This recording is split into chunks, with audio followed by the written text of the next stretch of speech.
Good day, everyone. So our topic for today is all about the part 1, the nature of mathematics, chapter 1, mathematics in our world, together with Vital Bailon, Beverly Concepcion, and Marisol Julio. And now I will be discussing about the patterns in nature and the regularities in the world. Patterns in counting are correlative. Counting happens when there is pattern. When there is counting, there is logic. Consequently, patterns in nature goes with the logic or logical setup. So, ang mga patterns at counting ay magkakaugnay. Ang counting ay nangyayari kapag may pattern. Kapag may counting, may logic. Dahil dito, ang pattern sa kalikasan ay napupunta sa logic o logical na setup. There are reasons behind a certain pattern.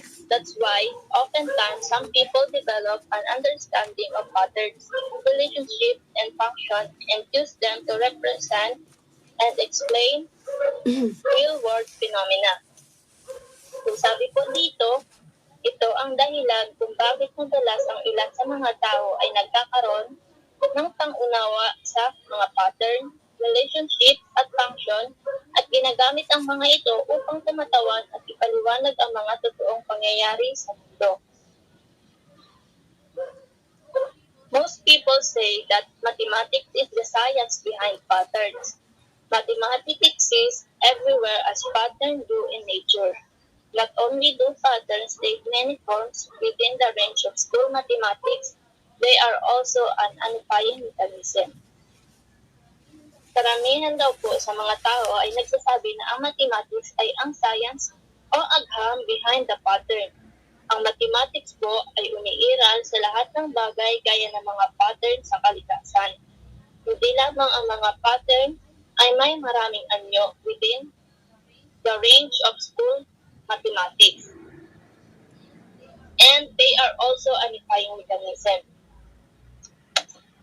Number patterns such as 2, 4, 6, 8 are familiar to us since they are among the patterns first learned in our younger years.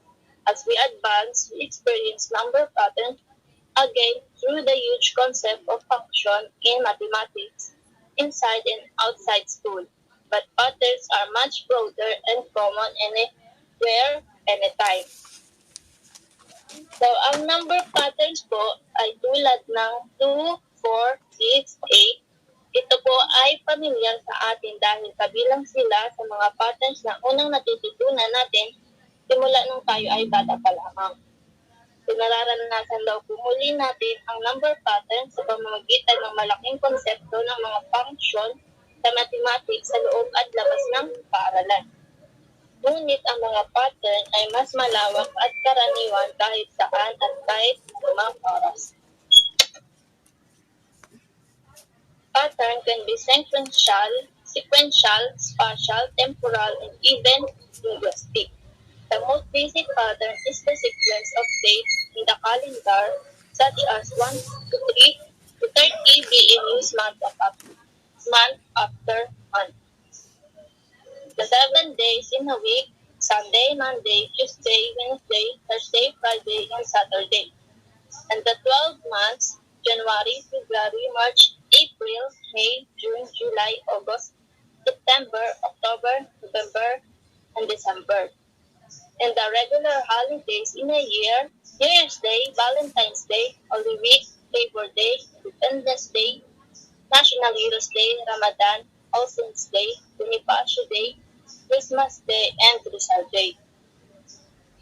These are celebrated in the same sequence every year.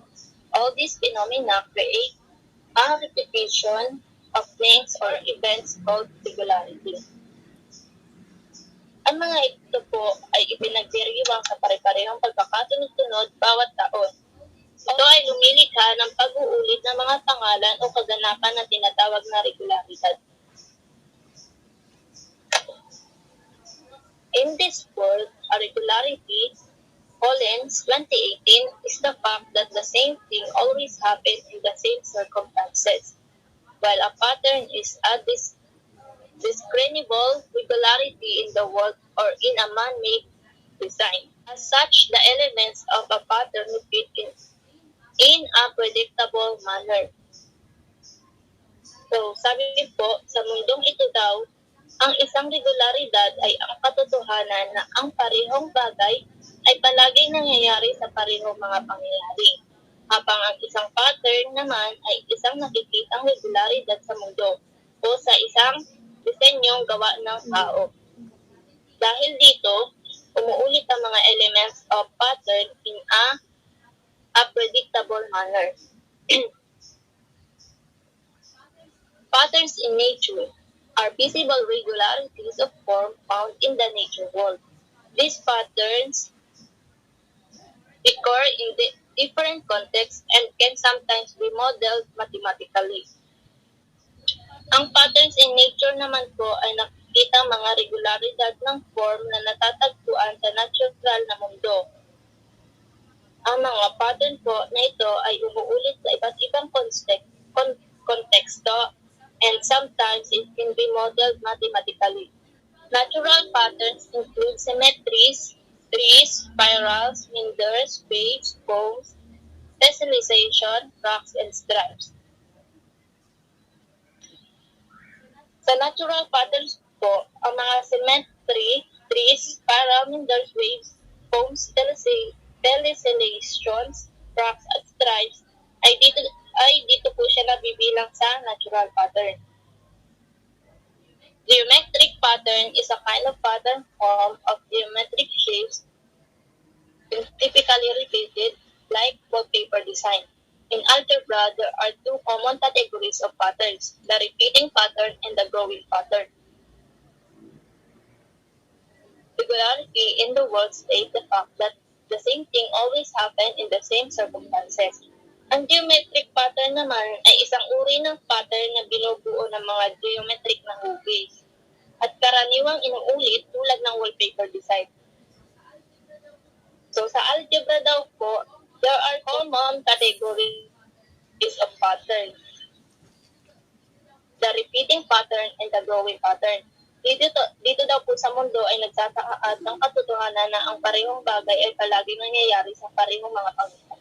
According to Ian Stewart, 1995, we live in a universe of patterns. Every night, the stars move in circles across the sky.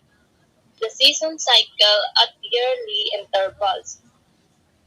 No two snowflakes are ever exactly the same, but they all have six-fold symmetry. So, ayon daw po kay Ian Stewart, buhay daw tayo sa isang universe ng mga pattern. Sabi niya, gabi-gabi daw gumagalaw ang mga stars ng kabilog sa kalangitan. Wala daw dalawang snowflakes or yung feathery crystal na eksaktong pareho. Ngunit magkakaroon daw sila ng 6 na beses na symmetry. Tigers and zebras are covered in patterns or of stripes. Leopards and hyenas are covered in pattern of spots. Intricate trains of waves march across the ocean. Very similar trains of sand dunes march across the desert. Colored arcs of lights adorn the sky in the form of rainbow and a bright circular halo sometimes surround the moon on winter nights. Spherical drops of water fall from clouds. Ang mga tigers at zebra daw ay covered siya sa pattern of stripes. At ang mga leopard at mga hyena naman ay covered siya sa pattern of spots. So sabi ni Ian Stewart, nabuo ang isip at kultura ng mga tao sa formal na sistema ng pag-iisip para sa pagkilala, pag-uuri at pagsasamantala ng mga pattern. And we call it mathematics. Systematize our ideas about patterns. We have discovered a great secret. Nature's patterns are not just there to be admired. They are vital clues to the rules that govern natural process. So, sabi dito, ginagamit daw natin ang mathematics upang ayusin at i-systematize ang ating idea about sa pattern. And because of that, we discovered a great secret. So, ang nature's pattern are not just there to be admired. There are vital truths to the rules that govern natural process. Here are some examples of patterns in nature. So the first one is symmetry, means agreement in dimension, due proportion, and arrangement. In everyday language, it refers to a sense of harmonious and beautiful proportion and balance. In mathematics, symmetry means that an object is invariant to any of various transformation into reflection and rotation or scaling. So, ang symmetry po, ibig sabihin po nito ay kasunduan sa mga sukat, angkop na proportion at kaayusan. Sa pang-araw-araw nating lang na wika, ito ay tumutukoy sa isang pagkaramdam ng maayos at magandang proportion at balance. Sa mathematics naman, ang symmetry daw ay nangangahulugan na ang isang bagay ay invariant sa alinman sa iba't ibang pagbabago kabilang ang reflection and rotation or scaling. Next is spiral. It's a curve which emanates from a point moving farther away as it revolves around the point. Cut away at Nautilus shell shows the chambers arranged in an approximately logarithmic spiral. Ang spiral naman ay isang kurba na nagmumula sa isang point na gumagalaw ng mas malayo at umiikot sa point. Ang cut-away ng isang Nautilus shell ay nagpapakita ng mga silid na nakaayos sa isang humigit-kumulang na logarithmic spiral. Next is meander. It's one of a series of regular sinus curves bent tubes, turns, or windings in the channel of a river, stream, or other water course. It is produced by a stream across its floodplain, or shifts its channel within a valley. Ang meander daw naman ay isa sa isang series ng mga regular na paikot-ikot na kurba, liko, mga loop o mga paliko o paikot-ikot sa daluyan ng ilog, sapa, o iba pang daluyan ng tubig. Ang isang meander naman ay ginagawa sa tabi ng isang batis o ilog habang sinisira nito ang mga sediment na binubuo ng isang panlabas, concave bank or cut bank, at idiniposit ito at ang ito pang sediment sa ibaba ng agos sa isang inner convex bank na karaniwang isang fourth bar. Next is wave. Wave is a disturbance that transfer energy through matter or space with little or no associated mass transport. Wave consists of oscillation or vibration of a physical medium or a field around relatively fixed location. Surface wave in water show water ripples. So sa wave naman, ito ay isang kaguluhan na naglilipat ng enerhiya sa pamamagitan ng bagay o space na may kaunti o walang associated mass transport. Ang wave ay binubuo ng mga oscillation o vibration o physical na daluyan o isang patlang sa paligid ng medyo na nakaperming location. So sa surface wave, ang surface wave po sa tubig ay ipinapakita nito ang mga alon ng tubig. Next is foam. It's a substance formed by trapping pockets of gas in a liquid or solid. A butt sponge and the head on a glass of beer are example of foams. In most foams, the volume of gas is large, within films or liquid or solid separating the regions of gas.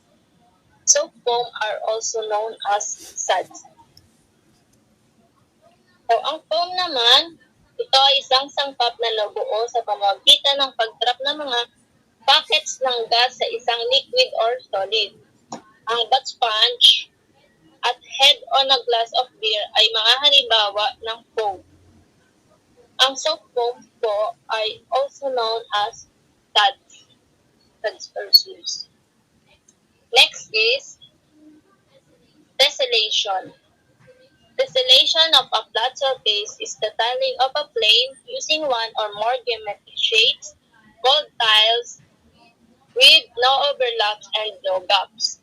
In mathematics, tessellation can be generalized to higher dimension and a variety of geometries.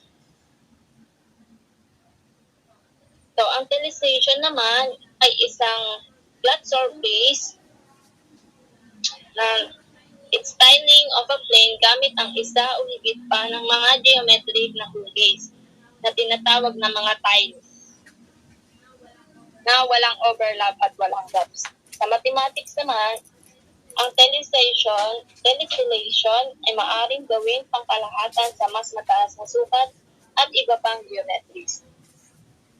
Next is stripes. Stripes are made by series of bands or strips, often of the same width and color along the length. So, yeah. Next is fractal. It's a never-ending pattern. Fractals are infinitely complex patterns that are self-similar across different scales. They are created by repeating a simple process over and over in an ongoing feedback loop. Driven by recursion, fractals are image of dynamic system, the pictures of chaos. So, sa fractal, ay isang walang katapusan pattern. Ang mga fractals ay walang katapusan na komplikadong mga pattern na may magkatulad sa iba't ibang aktat. Ang mga ito ay nilikha sa pamamagitan ng pag-uulit ng isang simpleng proseso in an ongoing feedback loop. Ang mga fractals ay may lugar ng mga dynamic system or yon the picture of chaos. Geometrically, they exist in between our familiar dimension. Fractal patterns are extremely familiar. Since nature is full of fractals, for instance, trees, rivers, coastline, mountains, clouds, seashells, hurricanes, etc. Next is Alpine Transformation. These are the processes of rotation, reflection, and scaling. Many plant forms utilize these processes to generate their structure. In the case of broccoli and cauliflower heads, it can readily be seen that there is a type of pattern which also shows some spiraling in the case of broccoli. So, sa Alpine Transformation, ito ang mga proseso ng pag-ikot, pagmumuni-muni at pag-scale. Maraming mga halaman ang gumagamit ng mga prosesong ito upang makabuo ng kanilang struktura. Kaso na sa broccoli at yung sa ng cauliflower, yung heads niya, maaari itong madaling makita na may isang uri siya ng pattern na nagpapakita rin ng ilang spiraling sa case ng broccoli.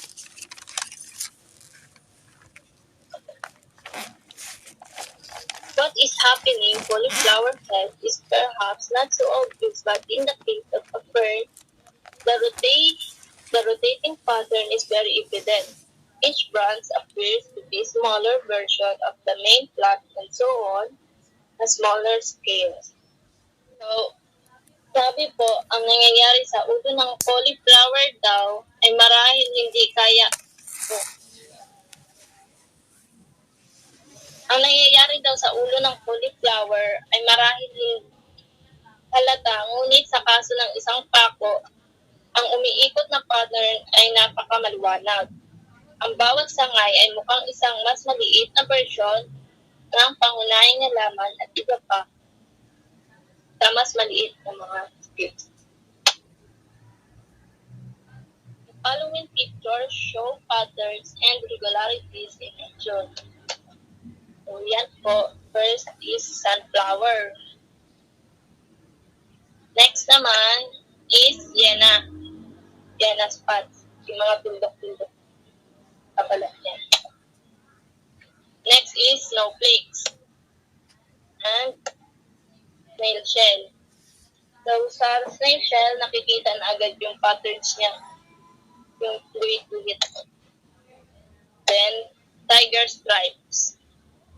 Patterns of stripes siya kasali. Next is honeycombs. So, next one is Fibonacci sequence. Another one in this world that involves pattern is the Fibonacci number. These numbers are nature's numbering system. They appear everywhere in nature, from the leaf arrangement in plants to the pattern of the florets of a flower, the bracts of a pine cone, or the scale of a pineapple. So, sa Fibonacci sequence po, ang isa pa sa mundong ito ay may kasamang pattern na tinatawag na Fibonacci number. So, yung mga number po niyon ay isang sistema ng pag-number sa kalikasan, pag-numeric sa kalikasan. Lumilitaw sila sa lahat ng tao. So, sa number of natures, lumilitaw sila sa lahat ng dahon ng kalikasan, mula sa pag-aayos ng dahon ng mga halaman hanggang sa pattern ng mga florets ng isang bulaklak, ang bracts ng isang pine cone o ang kalisbit ng linya o yung mata-mata. The Fibonacci numbers are therefore applicable to the growth of every living thing, including a single cell, a grain of wheat, a heads of beans, and even all of mankind. So, ang mga number daw ng Fibonacci ay naaangkop sa paglaki ng bawat buhay na bagay kabilang ang isang tulong silula o isang butil ng trigo, at bukad ng mga bubuyog at lahat ng all mankind.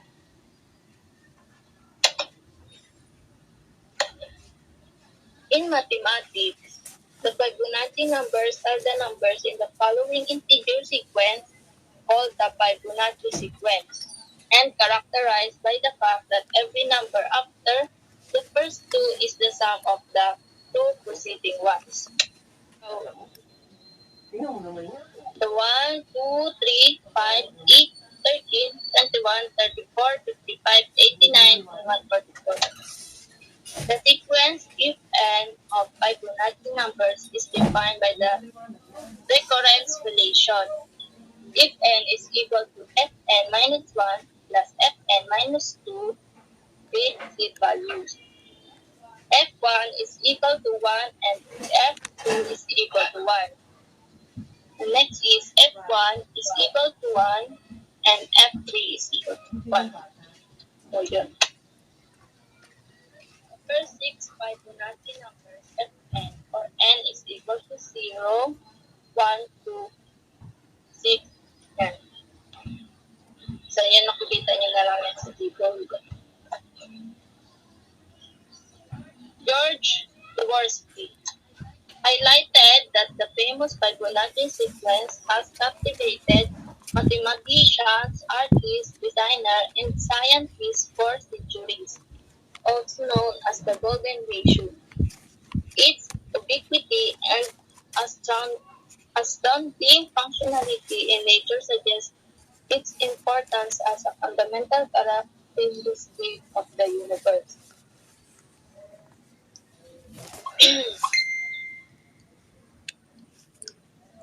So, binigyan din ni George Dvorsky na ang sikat ng Fibonacci sequence ay nabibihag ng mga mathematician, artist, designer, at scientist sa loob daw ng maraming siglo, na mas kilalang Golden Ratio. Ang ubiquity ng IT at kamanghamanghang functionality sa kalikasan ay nagmumukhahi nito. Leonardo Fibonacci came up the sequence when circulating the ideal expansion pairs of targets over the course of 1 year. Today is emergent pattern and ratios 1.61803 can be seen from the microscale to the macroscope, and the ride through the biological system and inanimate objects. But the golden ratio doesn't account for every structure pattern in the universe. It's certainly a major player. So nung dumating si Leonardo Fibonacci, kasama ang pagkakasunod-sunod kapag calculate ang perpektong mga pares ng pagpapalawak ng mga kuneho sa ibabaw ng kurso ng taon. Ngayon, ang mga umusbong na pattern at ratio nito dahil 1.618 Symmetry ay maaaring nakikita mula sa microscale hanggang sa macroscale at hanggang sa biological system at inanimate objects o mga bagay na walang buhay. Here are some examples. First is seed heads. The head of a flower are also subject to Fibonaccian processes. Typically, seeds are produced at the center and then migrate towards the outside to fill all the space. Sunflower provide a great example of this spiraling pattern. So sa seed, ang ulo ng isang bulaklak ay napapailalim din sa mga proseso ng Fibonaccian. Karaniwan, ang mga buto nito ay ginawa sa gitna at pagkatapos ay lumipat patungo sa labas upang punan ang lahat ng space nito. Ang sunflower ay nagbibigay ng magandang halimbawa ng spiraling pattern.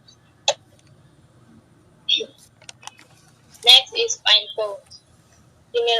Similarly, the seed pods on a pine cone are arranged in a spiral pattern. Each cone consists of a pair of spirals, each one spiraling upwards in opposite direction. The number of steps will almost always match a pair of consecutive Fibonacci numbers. For example, a 3 to 5 cone is a cone which meets at the back of the 3 steps along the leaf spiral and 5 steps along the right. Next is tree branches. The Fibonacci sequence can also be seen in the way tree branches form or split. A main trunk will grow until it produces a branch, which creates 2 growth points.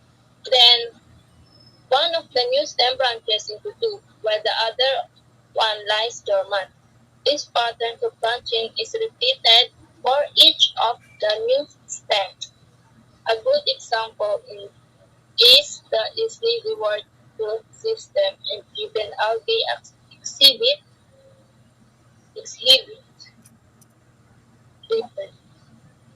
So, sa 3 branches mo, ang Fibonacci sequence ay makikita rin sa paraan ng pagbuo ng mga sanga ng puno o yung ati.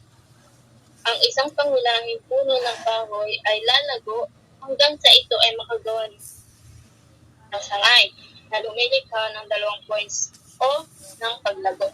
Pagkatapos, ang isa sa mga bagong tangkay ay mamamunga sa 2, habang ang isa ay malalaglag siya. This pattern of branching ito ay paulit-ulit para sa bawat isa sa mga bagong stems niya. Ang isang magandang halimbawa nga dito, yung Symmetry word. Sa siyang sistema ng ugat at maging ang algae ay nagpapakita ng pattern network. Next is shells. The unique properties of the golden rectangle provide another example. The shape a rectangle in which the ratios of the side AB is equal to the golden mean can result in a nesting process that can be repeated infinity, in which takes on the form of a spiral. It's called the logarithmic spiral in its bounds in nature. So, sa shells naman, ang mga natatanging katangian ng golden rectangle na nagbibigay ng isang halimbawa. Ito ay ang hugis, isang parihaba kung saan ang ratio ng mga gilid ay katumbas ng golden mean. Ito ay maaaring magresulta sa isang proseso proseso ng nesting na maaaring maulit hanggang sa infinity and take on the Planck spiral. Ito ay tinatawag na logarithmic spiral at ito ay sagana sa Galaxies. Next, last one. Spiral galaxies and hurricanes. Not surprising, Not surprisingly, a spiral galaxy also follows the familiar Fibonacci pattern. The Milky Way has several spiral arms. Each of them are logarithmic spiral of about 12 degrees. As an interesting aside, spiral galaxies appear to defy Newtonian physics. As early as 1925, astronomers realized that since the angular speed of rotation of the galactic disk varies with distance from the center, the radial arm should become curved as galaxies rotate. Subsequently, after a few rotation, the spiral arms should start to wind around a galaxy. But they don't, hence the so-called winding problem. The stars on the outside, it would seem, move a velocity higher than expected, a unique trait of the cosmos that helps preserve its shape. So sa spiral galaxies and hurricane, hindi nakakagulat na ang mga spiral galaxy daw ay sumusunod din sa pamilyar na pattern ng Fibonacci. Ang Milky Way ay may ilang spiral arm, bawat isa sa kanila ay isang logarithmic spiral na humigit kumulang 12 degrees. Lumilitaw ang spiral galaxy na sumasalungat sa Newtonian physics. Noong 1925 daw, napagtanto ng mga astronomers na ang angular na bilis ng pag-ikot ng galactic disk ay nag-iiba na may distansya mula sa gitna. Ang radial arm ay dapat na pa-curve habang umiikot ang kalawakan. Pagkatapos ng ilang pag-ikot, dapat magsisimula ang mga spiral arm upang umikot sa paligid ng isang kalawakan. Ngunit hindi nila ito magawa. Hindi nila ito ginawa. Ang mga bituin sa labas tila gumagalaw sa bilis na mas mataas kaysa sa inaasahang isang kakaiba or katangian ng cosmos na tumutulong sa pagpapanatili ng bilis nito. So, yun. Pure mathematics is in its way the poetry or logical ideas by Albert Einstein.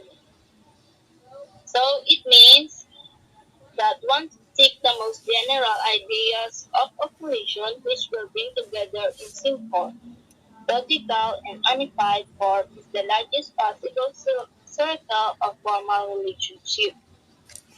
Nako. So sa next reporter po is si Beverly Concepcion. So, dito naman po tayo sa importance of mathematics in life. So, ano ba ang importansya ng math sa ating buhay? So, according to Kitty Kim 2015, math is a subject that makes students either jump for joy or rip their hair out. However, math is inescapable as we become an adult in the real world. From calculating complicated algorithms to counting down the days till the next Game of Thrones episode, math is versatile and important, no matter how hard it is to admit. Before you decide to doze off in math class, consider this list of reasons why learning math is important to you and the world. So, ibig sabihin ni Kitty Kim, sa pag-aaral ng math ay maaring yung iba ay mag-enjoy at yung iba naman ay nahihirapan kumbaga. Kahit anong gawin natin, ay hindi natin matatakasan ang math. So, we have here the sum of the reasons kung bakit nga ba natin kailangan at kung bakit mahalaga ang pag-aaral ng math.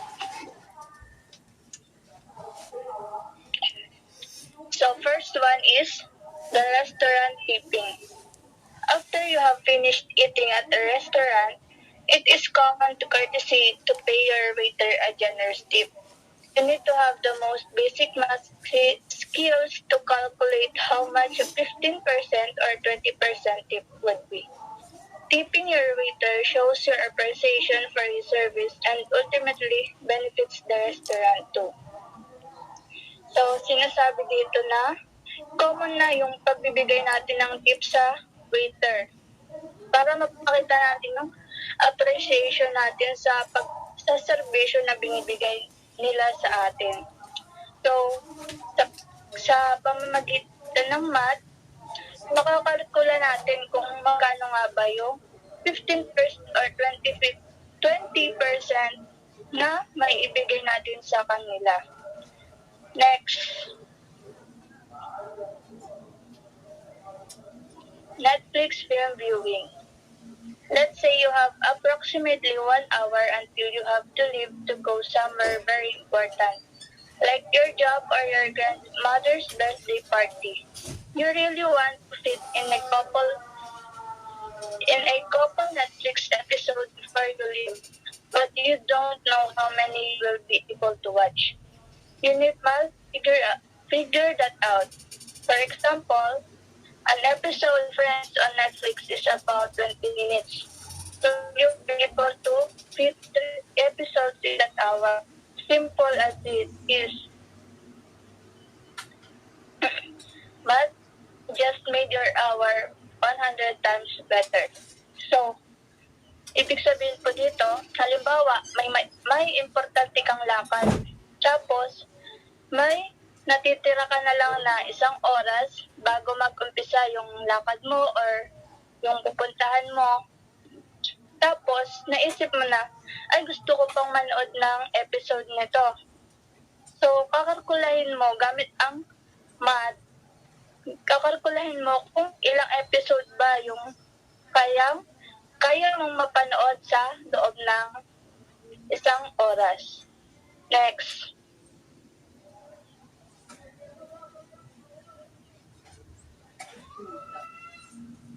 Calculating bills.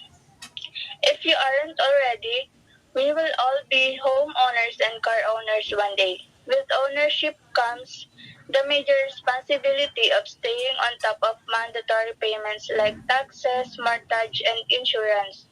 Math is required to calculate these payments and subtract them from your savings. So, sa pamamagitan ng math, makakapagkalkula tayo ng mga bayarin natin. Tayo ng, halimbawa, may bibilhin ka. So, ibabawas mo yun sa ipon mo.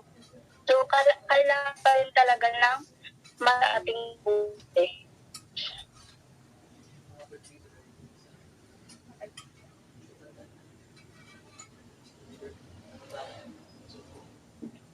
Computing scores. It is towards the end of May, and for all high school students, the school year is coming to an end very soon. That also means final report cards will be coming out. In order to finish with an A in the tough class, you need to know what to get on the next test to keep your average up. You need math to calculate that test score, and maybe even to ace the test to know what your final grade can be. So, may connection pa rin dito yung math kasi kapag nagko-compute ka ng mga scores mo sa exam, malalaman mo na agad kung papasa ka ba o hindi. Tracking career. Math is needed for almost every single profession in the world. If you want to be a CEO, a real estate agent, a biologist, or even a rocket scientist, it is without a doubt that numbers will be utilized. Basically, you will never be able to escape math, and you might as well accept it and have fun learning it while your career does not depend on it. So, sinasabi dito na may connection pa rin talaga yung math sa atin. Halimbawa, sa pagtatrabaho, kapag ikaw ay isang agent, magagamit mo pa rin yung math dito. So, next.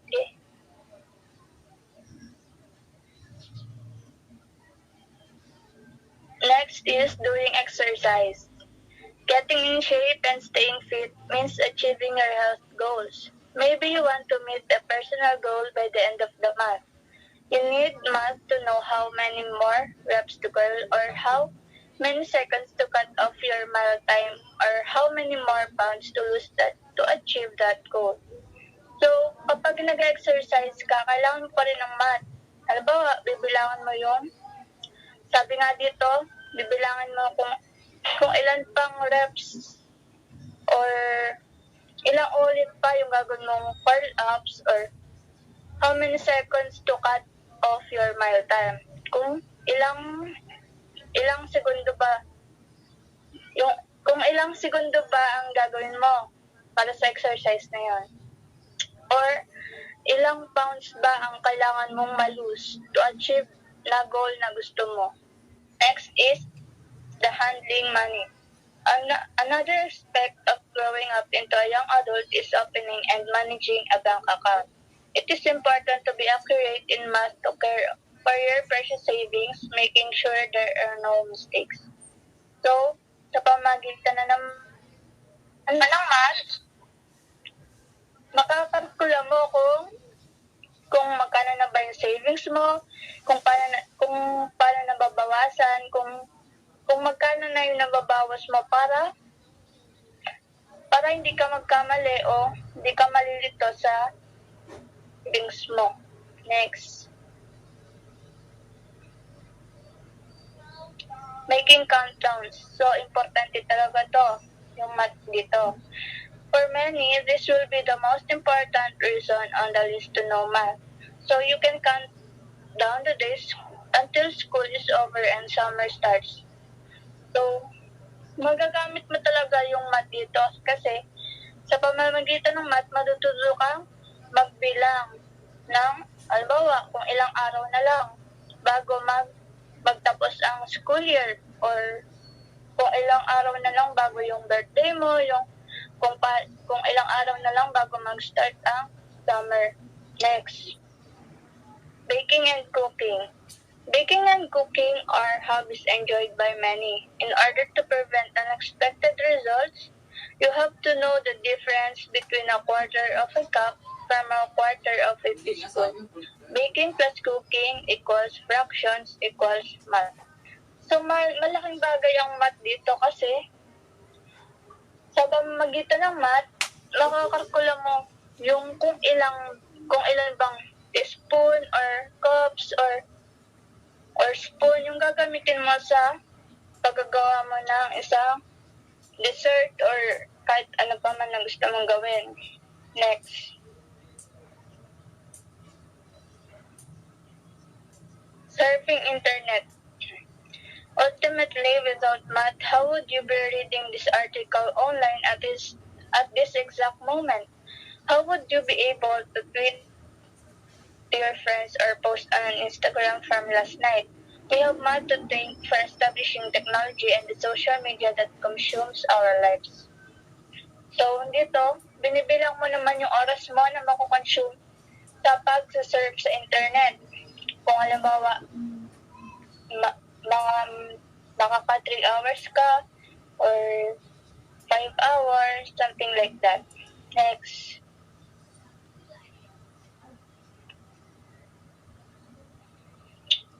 So, dito naman po tayo sa nature of mathematics. It is important to further discuss the nature of mathematics, what it is, how it is expressed, represented, and used. So, mahalagang talakayin natin ang katangian ng matematika, kung ano nga ba ito pinapahayag at kung paano ito ginagamit. According to the American Association for the Advancement of Science 1990, mathematics relies on both logic and creativity, and it is pursued both for a variety of practical purposes and for its intrinsic interest. For some people, and not only professional mathematicians, the essence of mathematics lies in its beauty and its intellectual challenge. Next.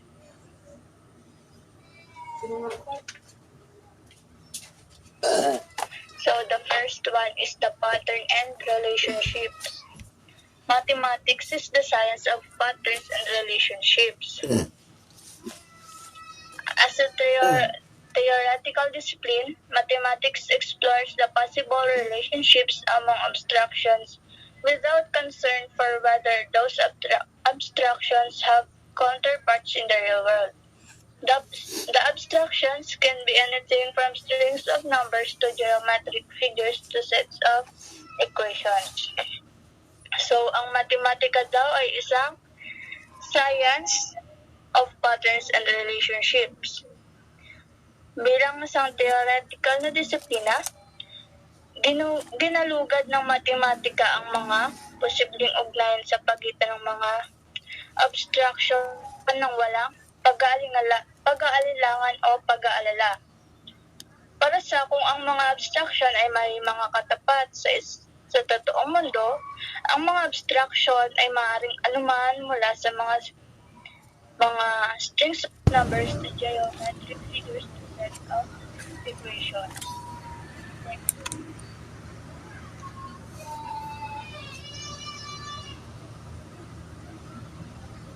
Mathematics, science, and technology. Mathematics is abstract. Its function goes along with science and technology because of its abstractness. Mathematics is universal in a sense that other fields of human thought are not. It finds useful applications in business and industry, music, historical scholarship, politics, sports, medicine, agriculture, engineering, and the social and natural sciences. So, sinasabi dito na ang matematika ay isang abstract. Ang pagganito ay napupunta ng maayos agham at teknolohiya. Dahil sa pamamagitan ng abstract, ang matematika ay universal sa isang kahulugan ng ibang mga larangan ng pag-iisip ng tao. Ay, hindi. Nakahanap ito ng mga kapaki-pakinabang na applications sa negosyo, industriya, musika, scholarship sa kasaysayan, politika, palakasan, medisina, agrikultura, inhinyero at panlipunan at natural na agham. Next.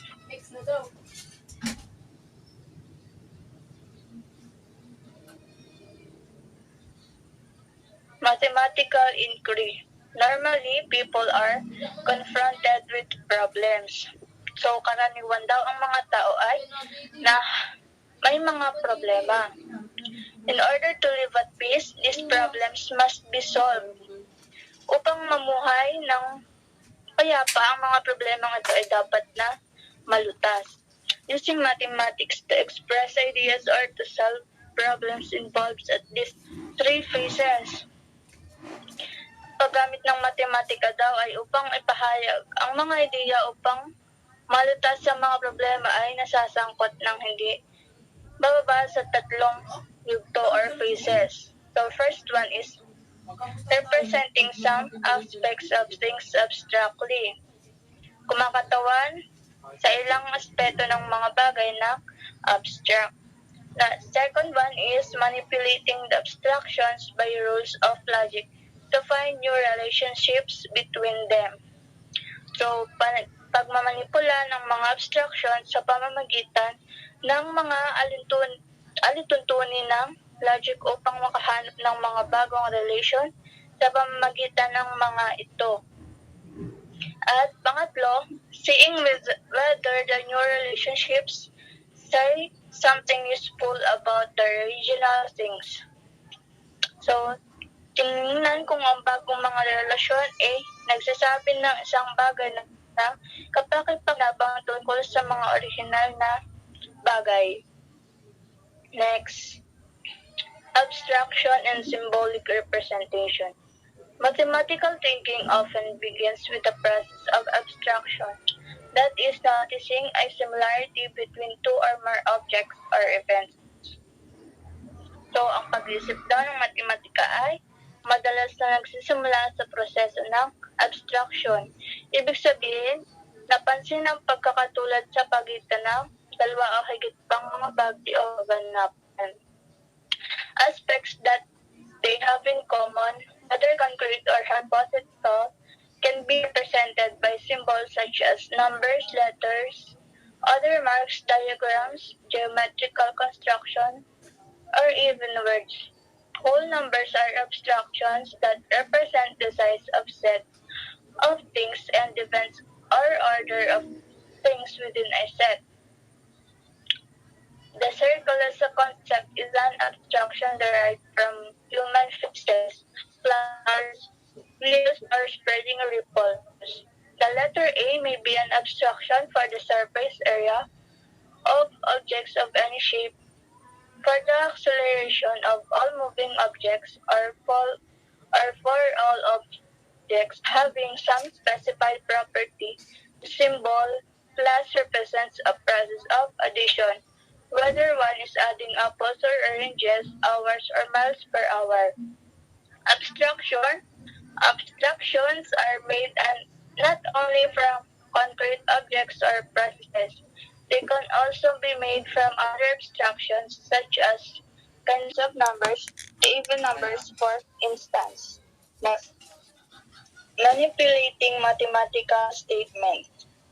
After abstractions have been made and symbolic representations have been selected, those symbols can be combined and recombined in various ways according to precisely defined rules.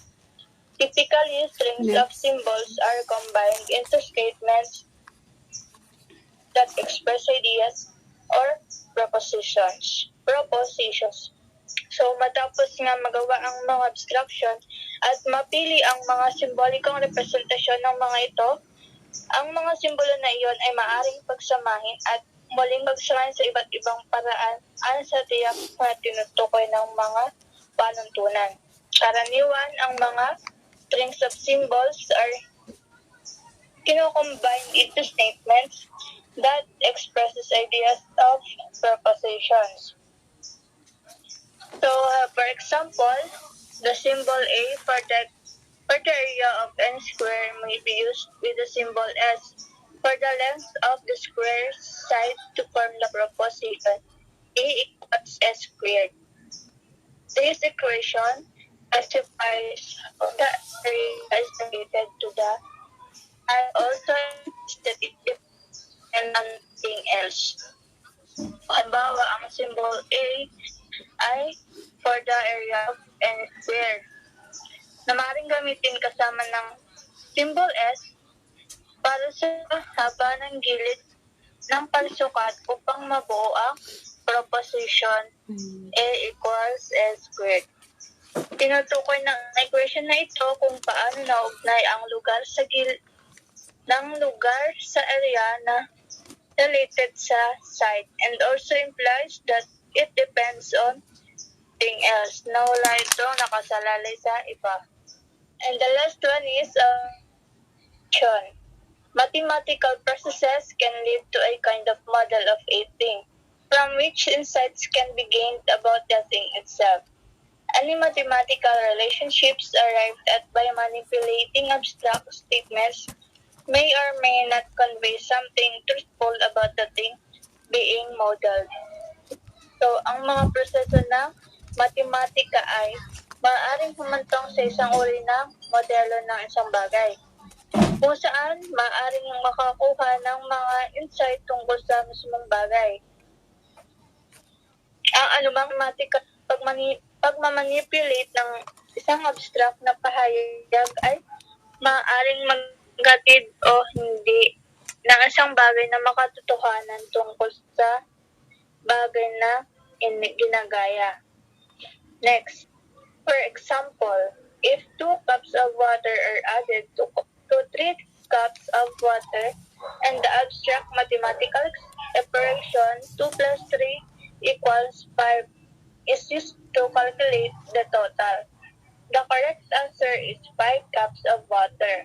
However, if 2 cups of sugar are added to 3 cups of hot tea and the same operation is used, 5 is not incorrect answer for such an addition actually results in only slightly more than 4 cups of very sweet tea. So, hindi tulad nitong nauna na 2 cups of water ay hinalo mo sa 3 cups of water ay magiging 5 cups of water. So, hindi katulad dito na yung 2 cups of sugar ay hinalo mo sa 3 cups of hot tea, syempre matutunaw yung sugar, yung halos kalahati ng sugar sa isang mainit na tsaa. So, magiging 4 cups of very sweet tea. Sometimes, common sense is enough to enable one to decide whether the results of mathematics are appropriate. So, kailangan mo talaga dito ng common sense. At makalaman mo kung ano nga ang totoong result ng mathematics or ng isang situation. So, next presenter is Miss Giselle Bailon. Role of mathematics in some disciplines. Mathematics is offered in any college course. It is found in every curriculum because its theories and application are needed in any workplace. So, sinasabi po dito na kailangan po talaga natin mag-aral ng math. Kasi hindi lang po sa pag-aaral, kundi pag nagkaroon na po tayo ng mga trabaho sa labas, lagi pa rin po natin gagamitin ang math. So next, that's why student can stay away from attending math classes. There has to be mathematics in the real world. This subject always bring life to any person or professional. Every second of the day needs mathematical knowledge and skill to perform academic activities and office routine. Kagaya nga po niyan, sinasabi po kung yung ibang tao nga po na hindi po nakapag-aral, ginagamit po ang math sa pang-araw-araw nilang buhay. Di ba po? Math po kaya yung mga estudyante po talaga ang mag-master ng math. Dahil kailangan po natin yan kapag tayo ay nagkaroon ng trabaho. As posted by Angel Ratabay, 2014 mathematics is not only number, work, or computation, but is more about performing generalization, seeing relationship, and developing logical thinking reasoning. So, ang mathematics po pala ay hindi lamang po yan just a number or ginagamit lang sa computation. Ginagamit rin po pala ito para ma-generalize po yung isang bagay. For example, pagkaroon po ng relationship about mathematics in physics, mathematics, and science, mga ganyan po. Karoon po yan ng pwede din pong gamitin ang math and developing logical thinking and reasoning. Yan po yung mga gamit ng math sa ating pang-araw-araw na buhay. Kaya napakahalaga po talaga na matutunan po natin ang math. So here are some main disciplines in which the role of mathematics is widely accepted. Number one, mathematics and physical science. In physics, every rule and principle take the mathematical form. Ultimately, mathematics gives a final shape to the rule of physics. It presents them in a workable form. Mathematical calculation occur at every step and phase. Kaya nga po na sinabi ko kanina na ang math po is hindi po basta-basta computation lang or number lang. At hindi lang po basta-basta number, ginagamit din po siya sa ibang way of science or technology. It presents them a workable for mathematical calculation occur at every step phase. So, sa physics po, ginagamit po ang math to final that shape to to the role of basic. So, kagaya nga po ng sinabi ko kanina, hindi lang daw po siya basta-basta number. Hindi po siya basta-basta computation. Ginagamit rin po siya basic as the computation. I as the to finalize the shape of the rule of basic. The units of measurement are employed to substance in basic and frequently as in mathematics.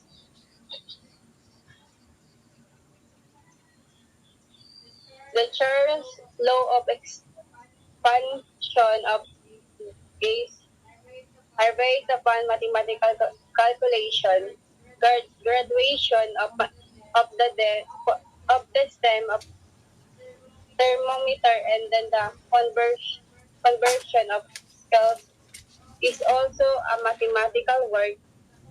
The concept is involved in world dynamics, computation, world dynamics, physical, oceanography. So, pwede rin po siyang, yun, kagaya nga po dito, isang example ko po is yung thermometer. Sa thermometer rin po pala, ginagamitan din po pala siya ng math, pati po sa mga fluid dynamic, physical, oceanography. May mga math din po yan. So, next, math is extremely important in physical chemistry, especially in advanced topics such as quantum or statistic mechanics. Quantum really are group theory and linear algebra requires knowledge of mathematically.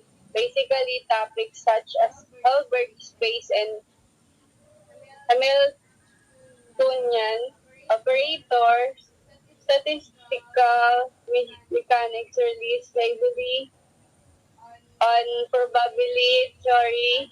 Other fields of chemistry also use a significant about the amount of math.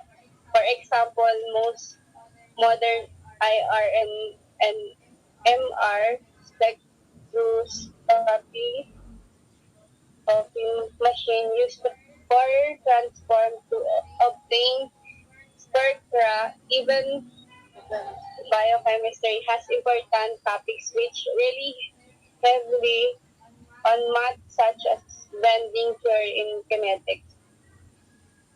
So, ginagamit rin po siya sa chemistry. Sa chemistry naman po, like nga po sa pinaka-example po dyan, like magpo-combine ka po ng formula. For example, oxygen plus carbon dioxide. Pag combine mo sila, para magkakaroon din ng mathematics calculation about this chemistry. Magiging carbon monoxide or carbon dioxide.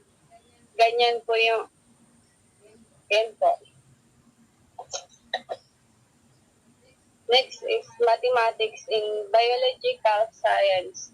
Biomathematics is a rich, fertile field with often challenging and fascination problems in the areas of mathematical genetics, mathematical ecology, mathematical neuropsychology, development of computer software for spatial, biological, and medical problems, mathematical theory of epidemics, use of mathematical programming in reliability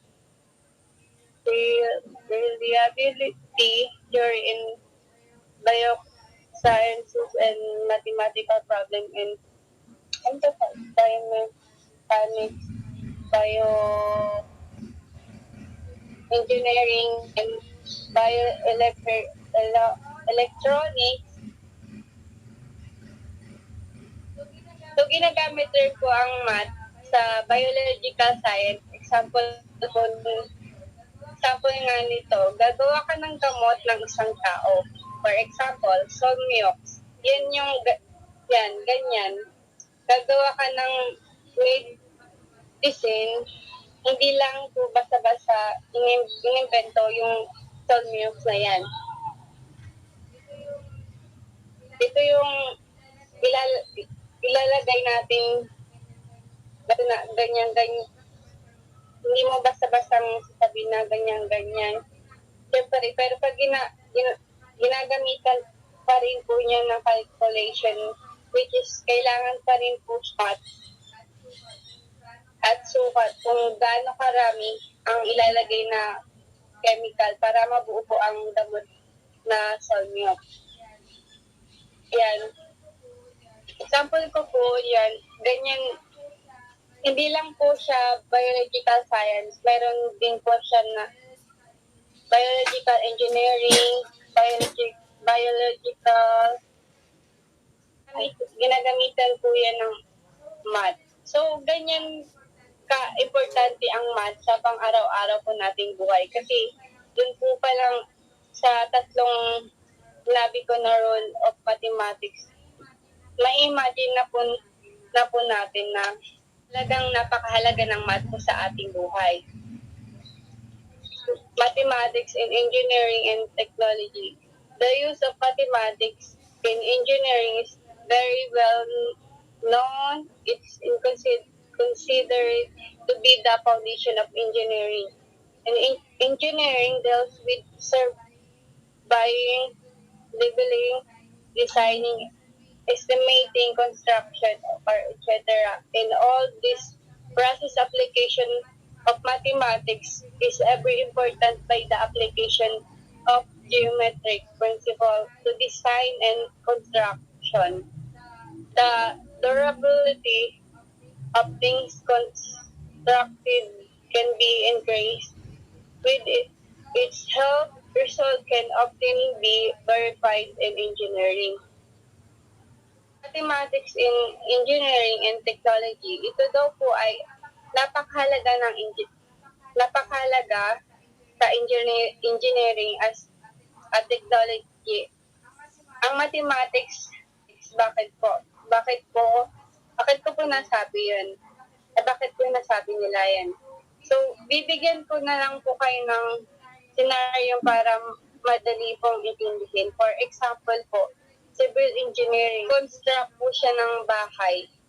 Tapos mali po yung mga paglagay po ng side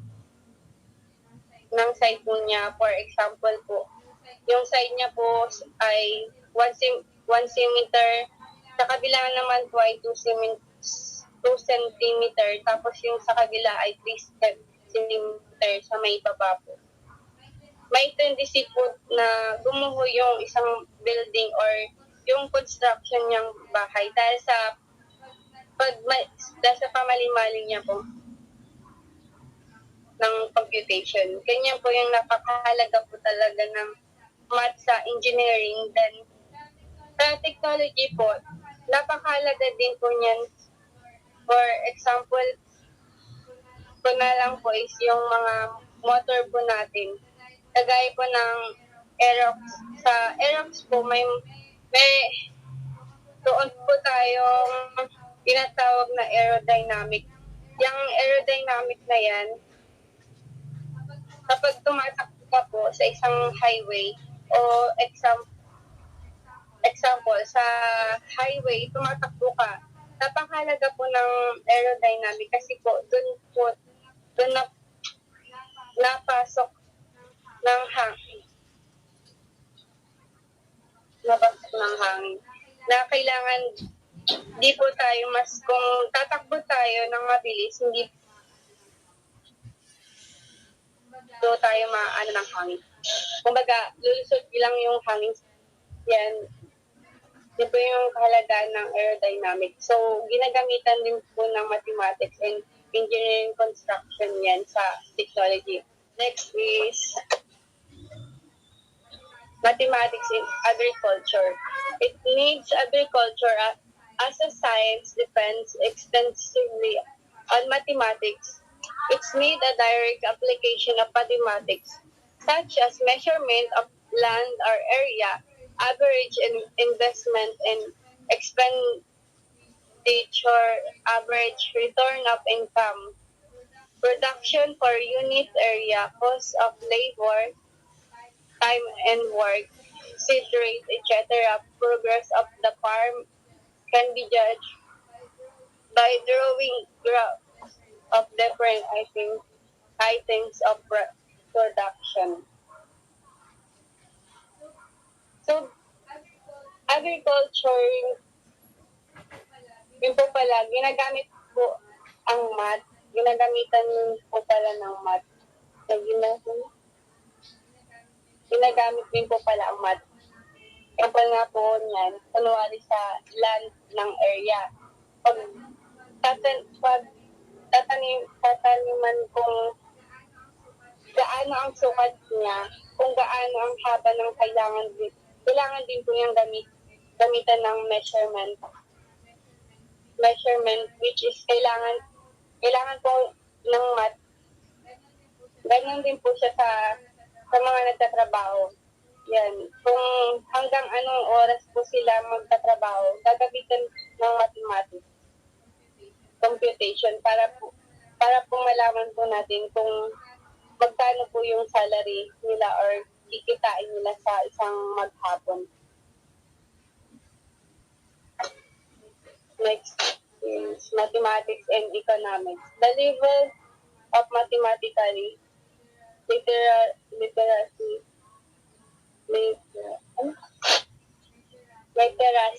required for personal and social activities and continually increasing mastery of the fundamental process and necessary for clear thinking. The social sciences are also beginning to go heavily upon of mathematics. Mathematical language and methods are used frequently in describing economic phenomena. According to Marshall, the direct application of mathematical reasoning to the discovery of economic truths has recently rendered great service in the hand of master mathematics. Another important subject for economics is game theory. The whole economic situation is regarded as a game between customer distribution and producer, each working to optimize its profits. So sa mathematics, economic, ginagamit din po yan sa economics, for example nga po yan, sa mga industrial business. Example po natin is yung mga taga sa amin, yung store po ay sa may langging, yan po, yung mga ganyang store, or ano pa ba, yung liwanag store. Basta kahit anong store po, ginagamitan po natin yan ng math. Because dito natin malalaman kung kumikita ba tayo. Doon pa lang po sa mga customers na bumibili sa atin, distribution, mga nagbibigay ng product and producer, yung mga gumagawa ng product, yan po yung i-complete po natin. Ganon, malaman po natin kung kumikita ba tayo or hindi. Ganyan naman po yung purpose ng math sa economics.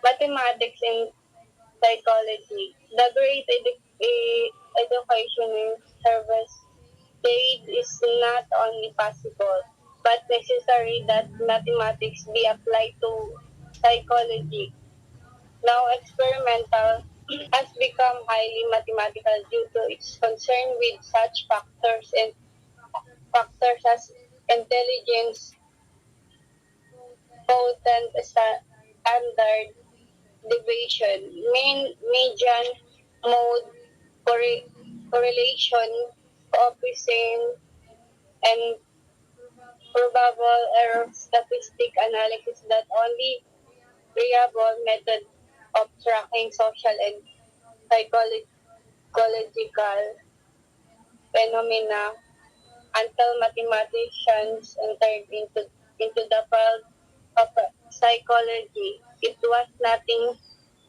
but a flight of imagination.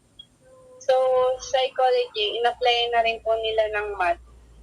Kasi sabi po ng education is na the Herbert said it's not only possible but necessary that mathematics be applied to psychology. So, hindi naman po pala impossible ang mathematics. Makapasok rin po makapasok din talaga sa psychology. Siguro dito po ang pinakang tinitingnan po nila ang capacity ng utak ng tao, intelligence ng tao, kung hanggang saan through the use of mathematics na ang inaugnay po nila sa psychology, yan po yung titingnan ko na napapaloob sa psychology as the mathematics. Number 8, mathematics and actuarial science, insurance, and finance. Actuarials use mathematics and statistics to make financial sense of for future. For example, if an organization embarks on a large project, an actuary may analyze the project, assess the financial risks involved, model the future financial outcomes, and advise the organization on the decision to be made. Much their work is on pension, ensuring funds stay solvent long into the future. When current workers have retired, they also work in insurance, setting premiums to match liabilities. Areas of finance from baking and trading on the stock market to producing economic forecasts and making government policy. So, dito naman po, sa actuarial science, insurance, and finance, ginagamit po ang math kapag ikaw po ay nag-i-establish ng isang business. For example, gusto mo magtayo ng isang company ng company ng mga sabon. So dito i-analyze yung mga magagastos mo dito at kung yung insurance magagamit mo.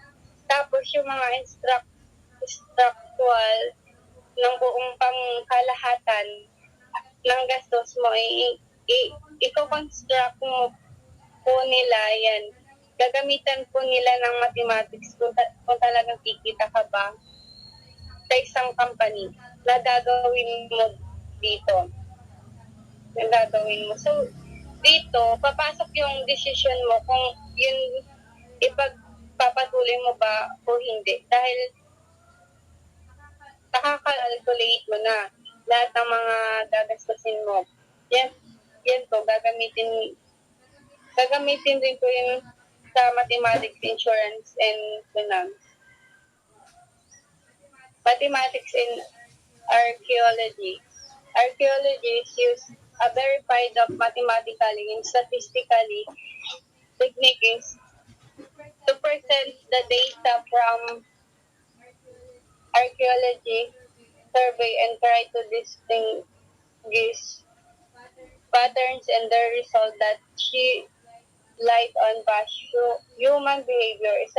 Statistical measurements are used during evaluation to monitor which are most successful and decide on further excavation.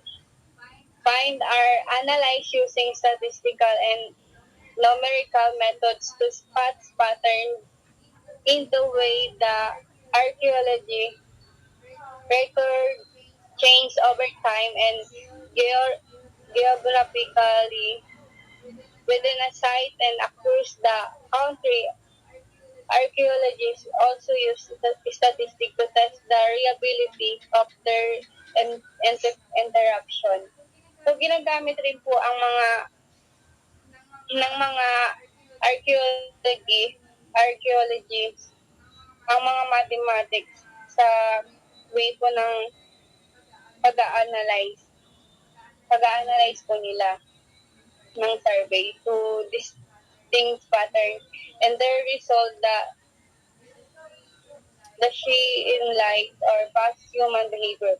So, sa dami po nating nabanggit, ang dami po talagang pinagagamitan ng math yan. Isa nga po dyan yung archaeology. So, dito, ginagamit po nila yung kung gaano kalayo yung travel mo. Example po, yung mga ganong kalayo, yung example, Philippines to Taiwan, may mathematics course din po yan. Example, yung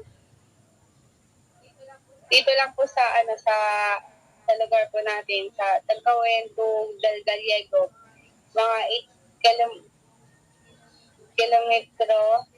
kilometer per hour, ginagamitan po ng mathematics. Kaya kung nalaman po natin kung gaano kalayo yung time to travel po na pagpunta ng Gallego, yun po.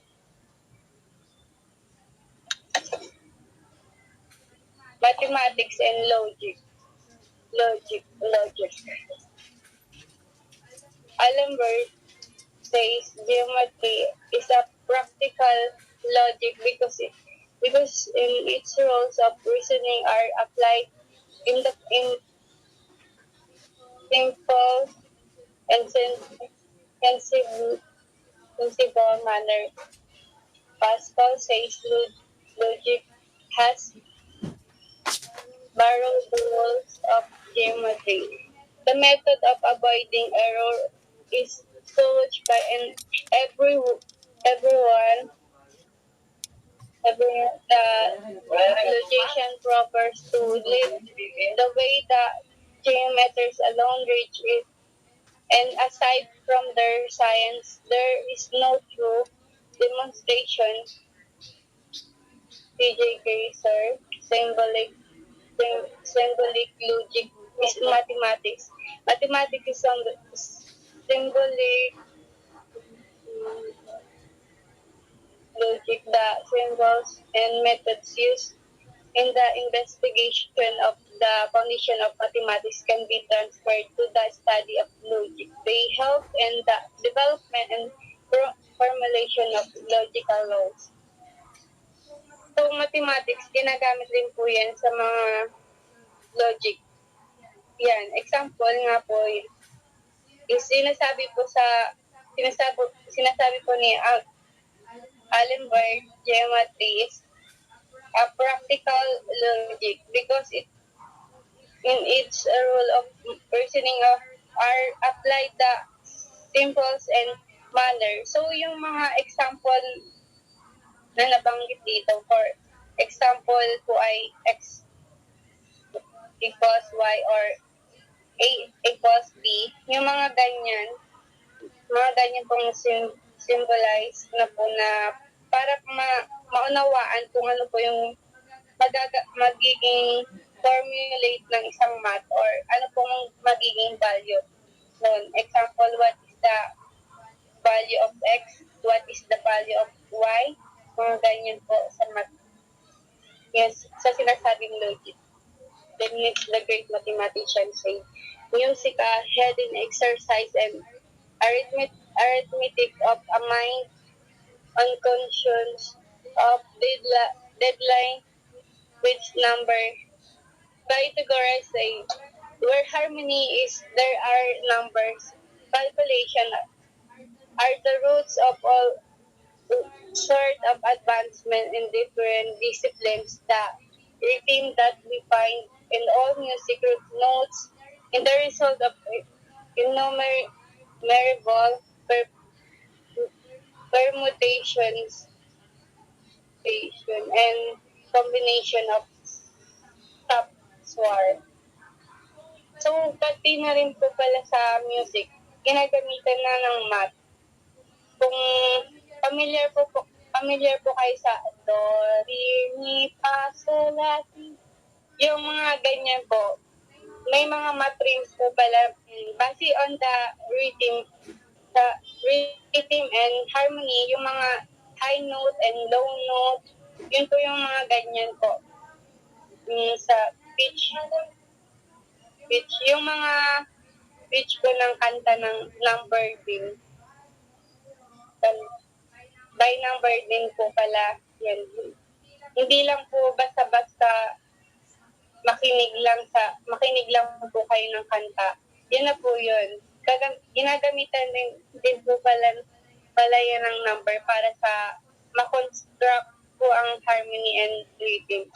Mathematics and arts. Mathematics and arts are just two different language that can be used to express the same ideas. It is considered that the universe is writing in the language of mathematics. Its characters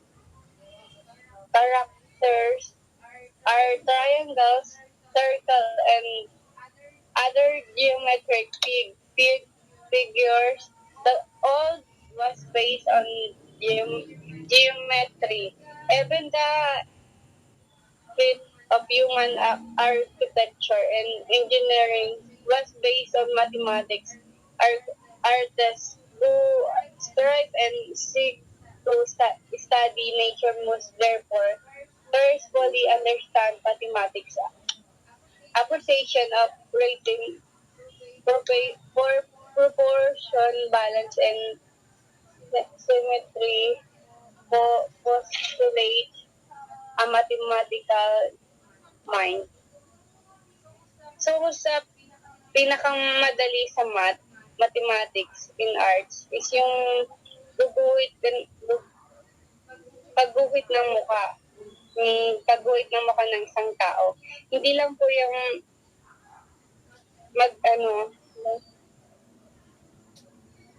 hindi lang po yung sa magagaling, yung sa mag-drawing. Halimbawa, ibig sabihin, halimbawa po, magaling po siya mag-drawing.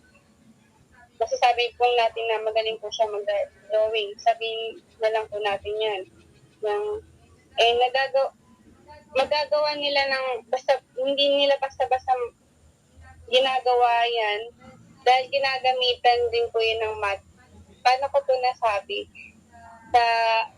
Dahil ginagamitan po yun ng math. For example, sa isang bond paper, lalagyan po nila ng box. Kasi doon po nila kinakalculate yung shape ng mukha ng tao sa pag-guhit. Hindi lang po yan basta-basta nakikita nila. Tapos, kung halimbawa kung may makita silang makitang mukha na gustong i-drawing, hindi lang po yan basta i-drawing on the spot. Di po ganun. Meron silang math na ginagamit, yung lalagyan po nila ng square, which is mathematics din po yung kinakalculate nila kung saan shape, anong hugis ng pagkabilog ng mukha ng mga ganun po.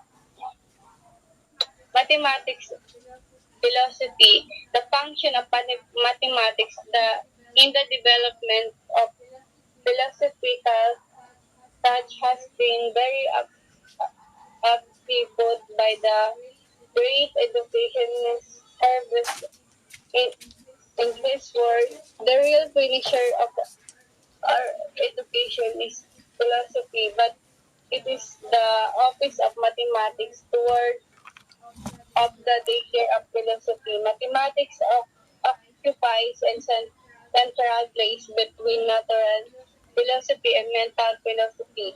It was in their search of this tension between fact and fiction that Plato and other thinkers came under the influence of mathematics. So, dito pa lang, may mga mathematics din po pala sa philosophy. Sinasabi po dito na the real finisher of our education is philosophy, but it is the office of mathematics toward of the dangers of philosophy. So, hindi lang po pala function and math sa art or sa music o kung saan pa ginagamitan din po pala sa philosophy para ma-occupy and ang center place between natural philosophy and mental philosophy ng isang tao yun po. Next is mathematics and social networks. Graph theory, text analysis,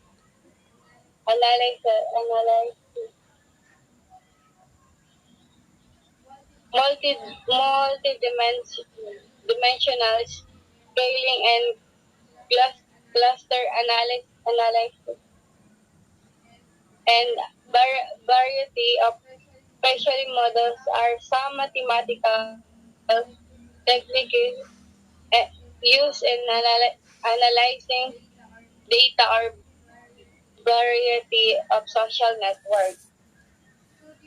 So, dito naman po sa social network, ginagamitan po siya ng graph theory, text analysis, and multidimensional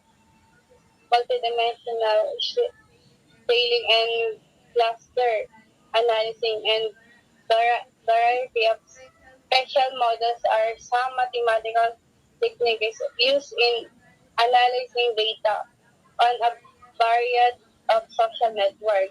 Yun po ang ibig sabihin.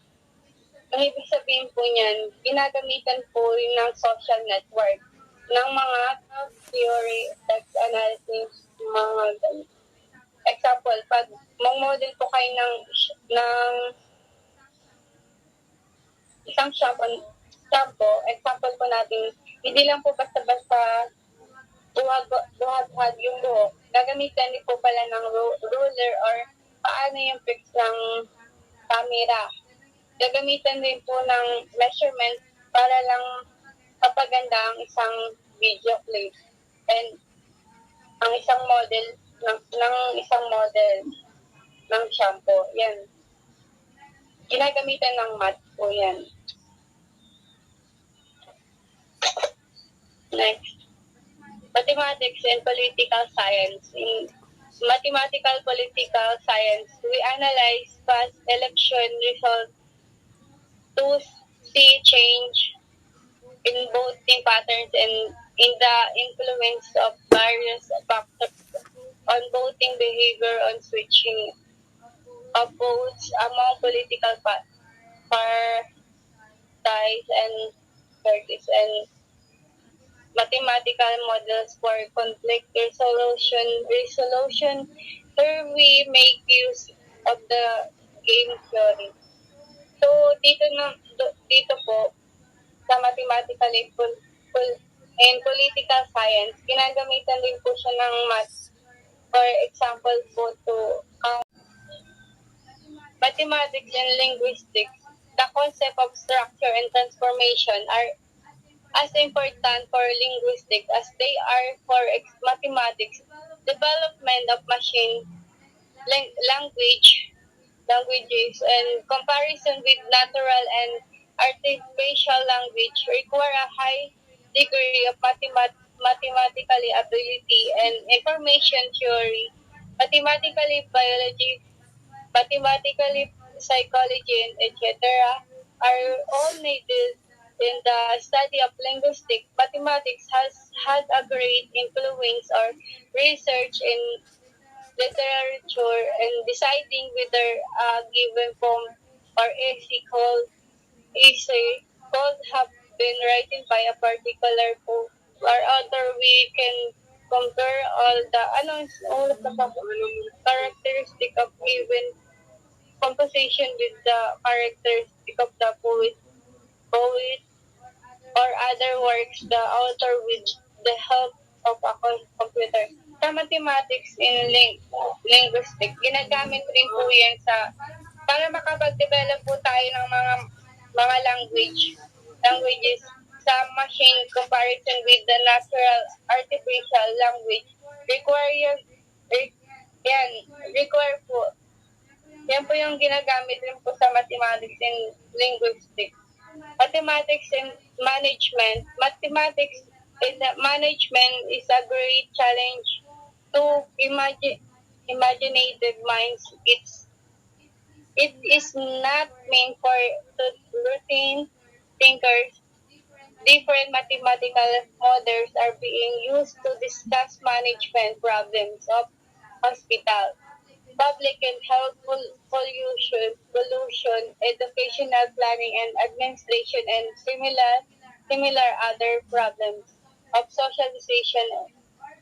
In order to apply mathematics to management, one must know the mathematical techniques and the conditions under which these techniques are applicable.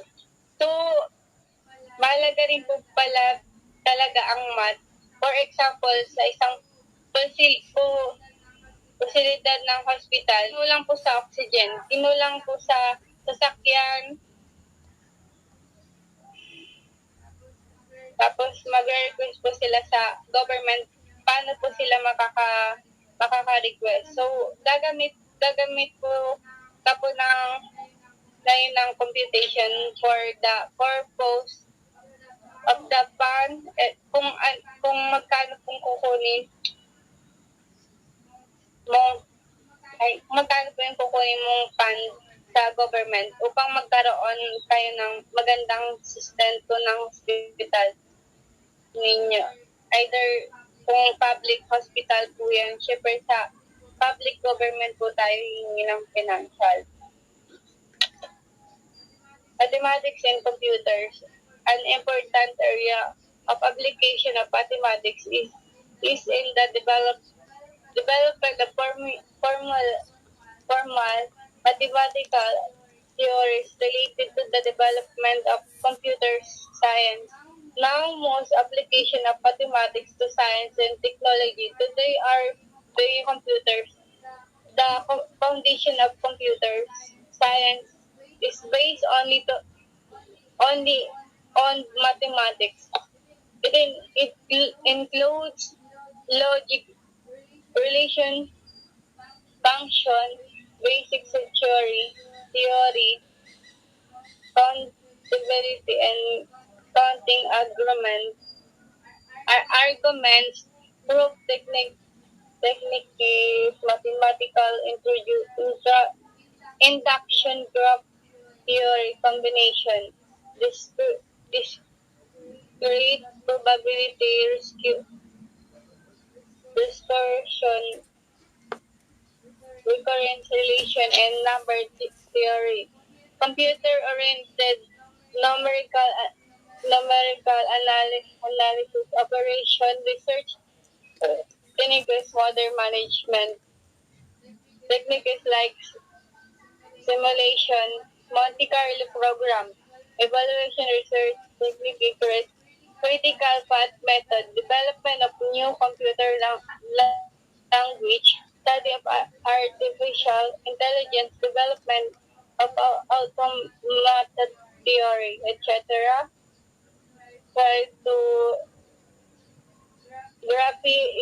is the practice and study of hiding information. In modern times, cryptography is considered a branch of both mathematics and computer science. Is applied closely with information theory, computer security, and engineering. It is the mathematics behind cryptography and that has enabled the e-commerce revolution and information age. Pattern recognition is the concern with training computers to recognize patterns in noisy and complex situations. And recognizing signatures on back checkers and remote sensing, etc. So, ito na po yung pinaka madaling example.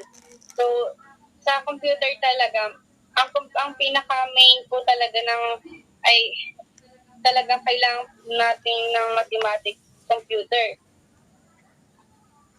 Computer po talaga. Kasi dyan po, ma-analyze lahat ng problem. Hindi lang po sa pagko-compute, pwede ka rin makagawa ng mga research technique. Yung mga ganyan po, yung multi-program, multi-program, makakagawa ng research.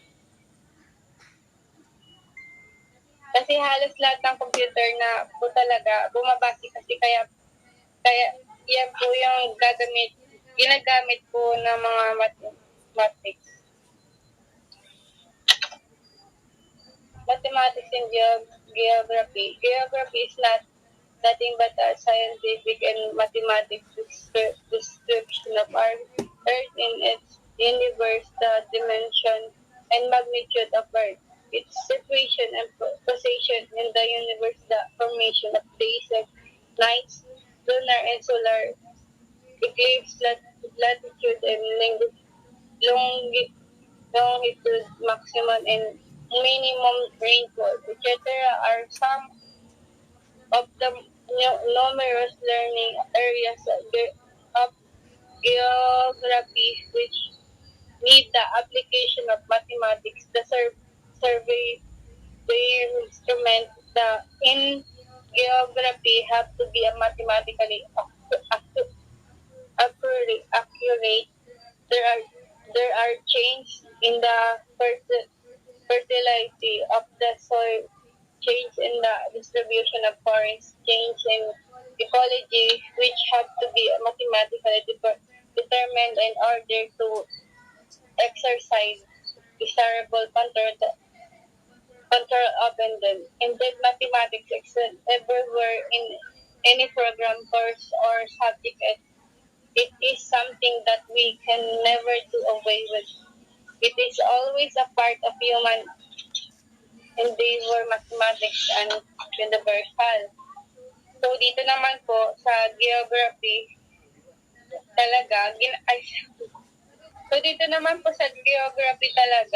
ginagamitan talaga yan ng math. Kasi di po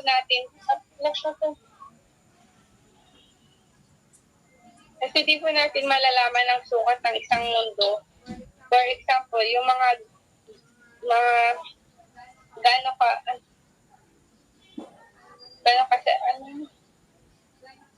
ka isang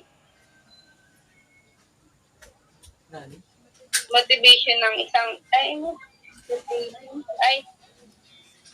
for example, yung mga gaano ka isang rotation ng Earth is equivalent to 1 year, mga ganyan. Dito natin makakalculate kung wala pong math. Kung hindi po tayo nag-aaral ng math, for example, 1 year, magkakaroon po ng solar eclipse. Diyan po yung mga nababasa. example po yung mga weather forecast, yung mga magkakaroon ng bagyo ngayong 2020. Example lang po. Ganyan, malalaman po agad nila yan through the calculation magnitudes of the Earth. Yan po for example, Earth. Mababasa po yun sa geography Earth or ng isang universe. Yun lamang po. Lamang po. Ikaw na Marisol. So now, I will be discussing the appreciating mathematics, a human endeavor. In order to appreciate mathematics much better, every person should have the thorough understanding of the discipline as a human endeavor. Mathematics brings impact the life as a learner, worker, or an ordinary man in society. The influence of mathematics affect anyone for a lifetime. Mathematics works in the life of all professionals. So yung mathematics have a big role in our life. So naka-encounter ako dati ng sinasabi nila na bakit pa mag-aaral ng math, hindi naman yan magagamit sa pag-uuling. Bakit pa mag-aaral ng math, hindi naman yan magagamit sa mag-asawa na. So yung encounter ko, so which is definitely wrong dahil sa araw-araw na pamumuhay natin is naka-konektado tayo sa math. So, sa pang-araw-araw kung ano yung ginagawa natin. So, pagkagising natin sa umaga, like, pag magluluto, yung adding recipe natin, yung halimbawa, yung meron lang tayong tamang sangkap lang para sa pagluluto. So, yun. Next. Mathematics is appreciated as human endeavor because all professionals and ordinary people apply its theories and concept in the office, laboratory, and marketplace. According to Mark Karadimos 2018, the following professions use mathematics in their scope and field of work. So, hindi lang pang ordinary yung paggamit ng mathematics. So, meron din siyang pang professional. Ginagamit to sa pang professional. So, yun yung mga following na ginagamit ng professionals. Next. First is accountant. Accountants assist businesses by working on their taxes and planning for upcoming years.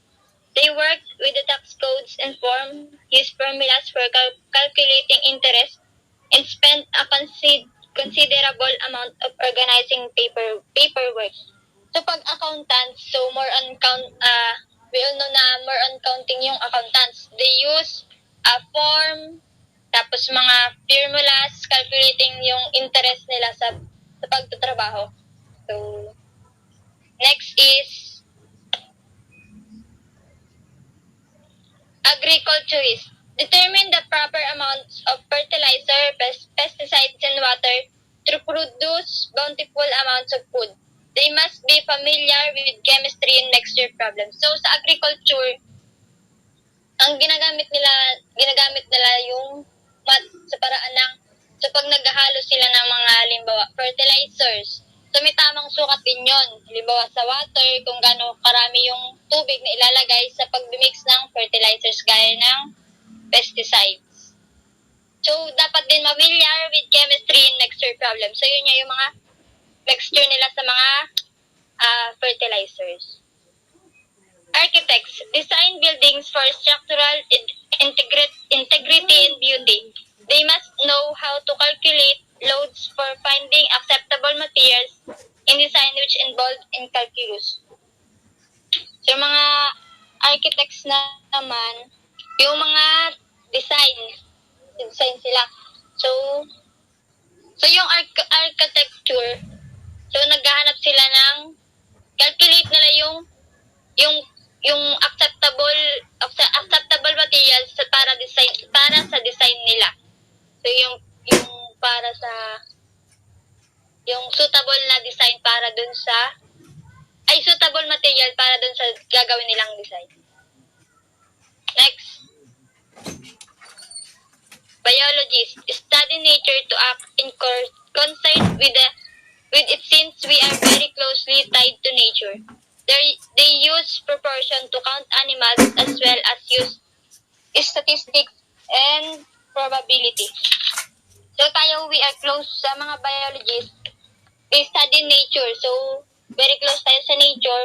So, ang ginagawa nila yung proportion, pagbibilang, halimbawa sa mga animals. Also, they use plot graphs to help them understand the equation. Also work on counting the DNA. Also examples ng chromosomes. Chromosomes ng tao. Next, chemists find ways to use chemical to assist people in purifying water, dealing with waste management, researching superconductors, analyzing crime scenes, making food products, and in working with biologists to study the human body. So yung chemists, they use math in calculating energy in reaction grams to a solution to reach desired concentration. So sa chemists, di ba, nag-mixture din sila ng mga chemicals. So, kinakalculate nila yung dami ng energy in reaction, yung mga grams na ilalagay nila dun sa solution para ma-reach nila yung desired concentration. Next, engineer.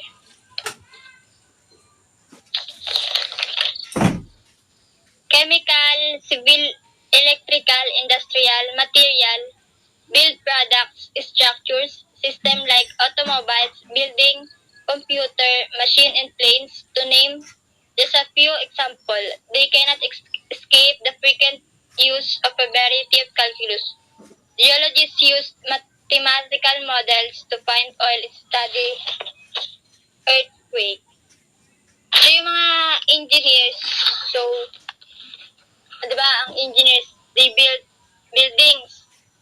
So ginagamit nila yung math sa kanilang field to, halimbawa, sa length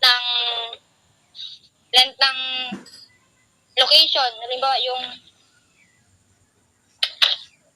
wait lang. Ito lang engineer ko nito.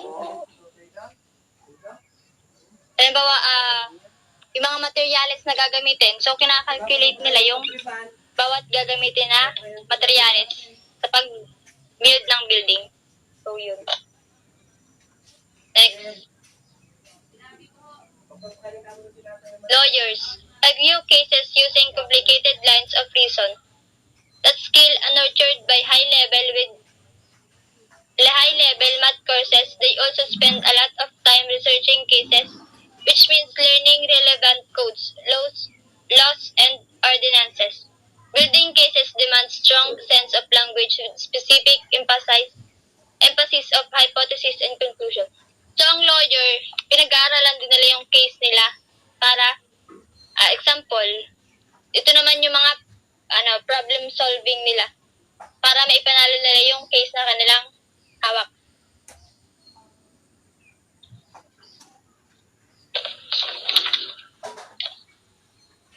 O yung mga logic nila para dun sa mga crime scene, kailangan nilang aralin. So next, manager. Maintain schedules, regulate worker performance, and analyze productivity. So sa manager, they compute their sales, yung mga perang pumapasok sa kanila. Also, kinukompute nila yung annual budget, yung annual income. They also compute yung pera na nawawala or pumapasok sa dun sa halimbawa sa buwan na yon, yung mga perang pumapasok o yung perang nawawala. Also, they need to study the strategies kung bumaba ba or tumaas yung sales nila sa buwan na yon. So, yun yung ginagawa ng manager related sa math. Next. Medical doctors must understand the dynamic system of the human body. They research illness, carefully administer the proper amounts of medicine, read charts, tables, and organize their workload and manage the duties, nurses, and technicians. So yung mga medical doctors, they calculating how many dosage they would give to their patient. So, yung mga doktor, kinakalculate nila kung ilang dosage ba yung dapat nilang ibigay sa pasyente. Siyempre, hindi naman, so, ang tao meron lang yung katumbas ng dosage. So, kung halimbawa nasubrahan tayo, siyempre mapasama. So, yung trabaho ng doktor is calculate the dosage of yung gamot na ibibigay sa pasyente. Also, they should determine kung gaano katagal sa katawan ng pasyente yung gamot. They also use graphs kung anong resulta ba ng treatments, kung masama ba or maganda yung gamot na ibinigay. So, yung minimonitor din nila. Next. Meteorologists forecast the weather for agriculturists, pilots, vacationers, and those who are marine dependent. They read maps, work with computer models, and understand the mathematical law of physics. Yung meteorologist, tumutulong yung math sa mga meteorologists to know how atmosphere works. Math to predict the future of the atmosphere is called numerical weather prediction. So, yung math, nakatulong siya sa meteorologist to predict the weather. So, may tawag dun sa, tawag dun is numerical weather prediction. Next. Military personnel carry out a variety of tasks ranging from aircraft maintaining to following detailed procedures. Tacticians utilize a branch of mathematics called linear programming. So, yung military personnel naman, nakakatulong sa kanila yung math kung sa pagbibilang kung ilan bang bala yung may naiiwan dun sa sa baril. So, tapos it also used extensively in planning logistical routes and schedules. Next. The nurse carry out the detailed instructions doctor given them. They adjust intravenous trip rates, take vitals, dispense medicine, and even assist in operation. So, sa nurse naman, binibilang nila or kinakalculate nila yung tamang medication sa isang pasyente. Kagaya ng sa dosage, binibilang din nila yon. Also, they calculate the patient's intake and output or the number of calories they have consumed. Kinakalculate din nila kung yung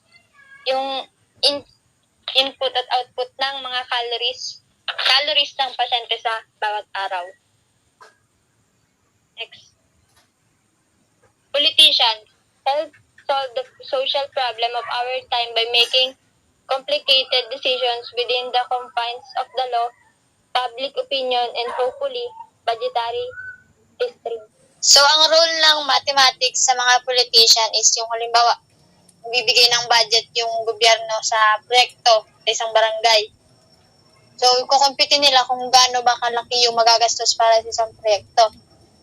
So, dahil ganun yung ginagawa nila, kinukumpit nila yung mga pera na dapat na ibabahagi nila kapag may mga proyekto. So, yun yung role ng math sa politician. And yun lang po. And that's all our report. Thank you.